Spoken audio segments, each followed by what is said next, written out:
Hello guys, today we will going to understand the thought process of Bill Gates through some of his quotations. In fact, he is not only the richest person in the world, but really one of the biggest philanthropists in the world. His first quote is, "I choose a lazy person to do the hard job, because the lazy person will find an easy way to do it." Before we try to understand meaning behind this quote, first we have to understand one thing, from which standpoint this is being told. If we are not being able to understand the context of the lines which is being said and take the lines as it is, then we are committing a really bad mistake, because then we start applying that everywhere in our lives. What we think is that this is said by some successful person or a famous person, so it is true. Guys, you have to understand that it is not always true. It is only true at a particular standpoint. The above lines of Bill Gates are only true at computer software standpoint. From that standpoint, it is 100% true. But if we try to implement the same thing in different fields, then it would be incorrect. For example, there's a chartered accountant and he has to audit a company. And he has to follow the audit guidelines, and according to that he has to prepare an audit report. But if that person is lazy, then he won't audit properly and couldn't find the mistakes in the financials. So whatever earlier was said, it was said by the computer software's standpoint. For example, few people are working on a search query. So to execute that search query, a person wrote 1,000 lines of code. But if there's a lazy person, then he would write the same code in just 10 lines. The shorter the code, the better it is. So from the software point of view, the quote is 100% correct. Lazy person will find a shortcut to execute the same query. That means lazy person can simplify even the most complicated task. So in some fields, the line of the quotes fit much better than the others. In fact, all the sayings are just like this. So from here, we don't have to learn what they are saying, but we also have to learn that not everything fits everywhere, despite of who said it and whatever level the person may be at. It just doesn't matter anymore. For every saying, first of all, we have to understand the standpoint and then look for the angle from it is being said and then understand it. Next quote is, "If you are born poor, it is not your mistake. But if you die poor, it's your mistake." Where we born, it is not in our hands. When something is not in our hands, then it is not our mistake. But if we die poor, then it's our mistake. So what is our fault in that? So let's try to understand it deeply. Suppose a person was born in a poor family and he worked very hard. But still, till the end he was poor. So what was his mistake? He worked very hard every day. He tried his best, but still he was poor. So what was wrong with that? Why didn't he ended up becoming the rich person? He didn't try to learn from those people who are rich. This was the only mistake he made. Humans have one power in them, which animals don't. The power of thought. The power of thinking, the power of learning. Humans can learn, and from where? From other human mistakes and even from other human correct decisions. So if a person skips this part, regret to learn in his life and just keep working hard, then this is his mistake, because there are two ways to do any work. First one is that you commit mistakes and then you learn from it. This we can say hard work. And the second one is that you learn from other people's mistake and avoid those mistakes. And whatever they did right, you do the same. So this is called smart work. Why people not try to learn that? Have you ever thought about it? Why people are not willing to learn how to be rich? Number one reason is that no one teaches them about how to be rich. Suppose if you are born in a poor family, no one will teach you how to be rich. But everyone will teach you how to survive in poverty, how to adjust with it, and all of that. And whatever dialogues you hear during the entire day, they will make sure to reinforce this thought of poverty in your mind. That means if you are poor, then you learn to live like one. Never try to fly. Keep your feet on the ground. Don't dream big. Every person will become rich or poor for the world later. First, he will become rich or poor from the inside. For example, Dhirubhai Ambani started his business from a very basic level, but later he took his business to the new heights. That means he became rich later for the world, but he had the mindset of a rich person from the very beginning. The same happens with all of us. First we become rich from inside and then becomes rich for the entire world. Now you may ask how we become rich or poor from the inside.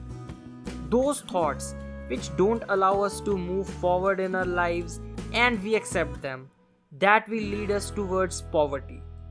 And there are some thoughts which opens our mind and let us know all the possibilities we have of becoming rich. These kind of thoughts will take you to the level of the rich person's thought. So this was the poor person's mistake. He should have learned, should have read books about it.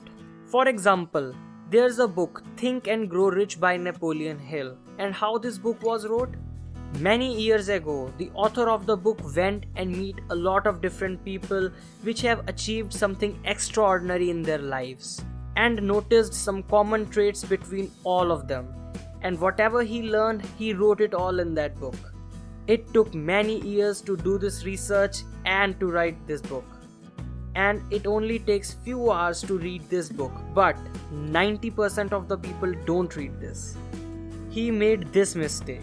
The books which he didn't read, this was his mistake, because the poor person can't go and meet those people who have achieved something extraordinary, because he had not achieved anything yet. This is true, but we can read his book. We can learn something new from those books. We can learn the thought process of not only the one rich person, but most of them, and what is common in their thinking. There are many more books which have been written. If a person reads all of these books, there is one thing for sure, that his thinking pattern will change, and there is no doubt about it. But it is still not sure that he will become rich or not. And surely you can say half of the process is done once his thought process changed. Now the other half of the work he has to do by himself. Nothing will happen only with the thinking. Yes, I understood. You read all the books and now you have become so much superior at the thinking level. But practically, you have to take actions. You have to take risks in the real life. Practically, you have to do a lot of things. Both of these have their own roles in the life. There cannot be one without the other. Knowledge is only useful when it is brought to action. Whatever he learned, he didn't apply it. This was his second mistake. Now let's move on to the third mistake. And now, yes, he did apply what he learned. But when he applied, he didn't learn how to apply. Okay, let me explain. First, we have to learn only two things. First one is that you have to become rich at the thinking level and able to see all the opportunities available to you. And second is that learn how to practically perform the required task. So for that you need different type of books. In that case, books like Think and Grow Rich will no longer be beneficial for you anymore. These books help you expand your thinking, improve your thinking patterns, which have been sitting in your mind since childhood that I cannot do anything. And after reading books like these, you will start feel that if all of those people can do, then definitely I can do it too. This will start coming inside of you, which is very important. But it doesn't mean that you can do anything. Whatever you want to do, you have to learn first, right? So if you want to do some practical work, then there are different books for that. Like Think and Grow Rich will not teach you about marketing. For marketing, there are different books like Marketing Managed by Philip Kotler. So you have to learn the marketing skills all differently. Suppose if you created an extraordinary product, but people don't know about it. If no one knows about it, then no one will buy it. So then you will be like, why my business fail? I have created such an amazing product. So to prevent that, you have to learn marketing. And when tell someone about marketing, they think that they have to go to the college and take a degree. No, that's a lie. There are a lot of books in the market from where we can learn marketing. You can learn so much deeply that there is no limit for that. So in this quotation, we have found out 3 mistakes. The first mistake is not to learn. Second mistake is that now you learn but never take actions. And the third mistake is that you are learning and you have started taking actions but all in the wrong direction. Next quote is, as we look ahead into the next century, leaders will be those who empower others. Do you understand why this is being said? Because now we have entered the information age. Information age is all about empowering the others, one way or the other. Look at all the leaders of the world. In today's day and age, what are they doing? Empowering others. What do you think Google is doing? Google is empowering you. We can whenever and whatever search on Google. That means we can access any information from wherever we want. What does smartphones doing? Empowering us. What does social media doing? Empowering others that we can connect with the entire world. Social media gave power to all of us. We can record whatever we want and say it to the world. This means social media empowers all the individual. If we go 100 years back from now, what was the real meaning of leaders back then?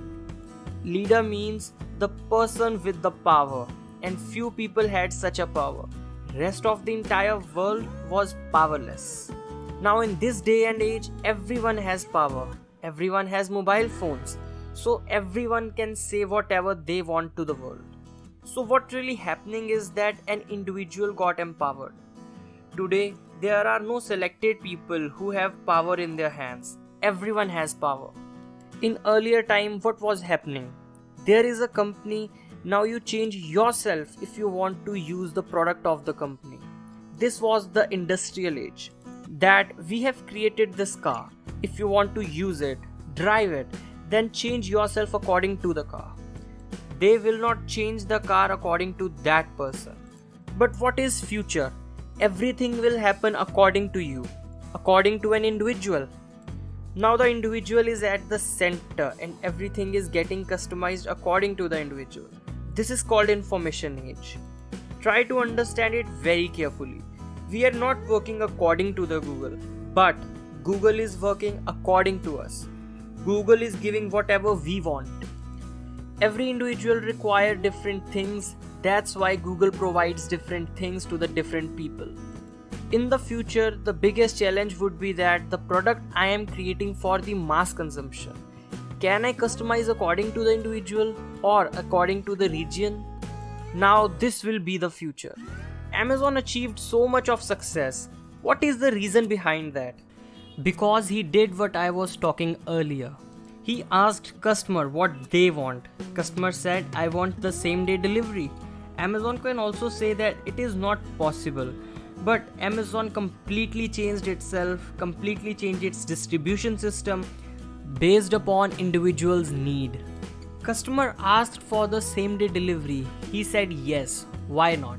In other ways, he empowered his customers. Yes, this will be the future.